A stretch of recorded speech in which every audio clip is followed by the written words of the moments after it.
Grief Talk with Von Solis, the clips. As kids break into that like 6 or 7 year old, and if they are attending public school, quite often, if they haven't been introduced to tech in the home, they're being introduced to tech at school at that age. So I really recommend that starting at that point, parents start engaging in conversations about healthy tech use, but still really limiting the amount of time that those young children spend. Again, yes, they're older, they can regulate a little bit more, but they still don't have the ability to regulate the time they spend on a screen.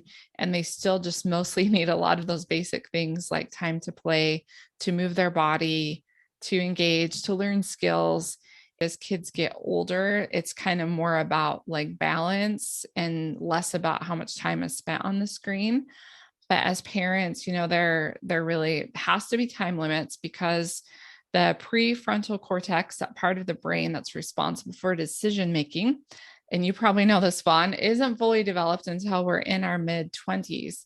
And so to ask a child to regulate themselves on a device and the time spent is pretty much impossible for that reason. And also because the big tech companies have made these apps as addicting as possible, is the best way to put it. I'm so glad you brought up the regulating. I do know a little bit about that from my own studies in terms of trauma. It makes me actually, and we probably don't have time to talk about it, but it does raise the question of, for me, of whether children could be even traumatized at some point in their brains, depending what they're being fed through apps, never mind just social media, but apps. And anyway, that's a conversation for another day.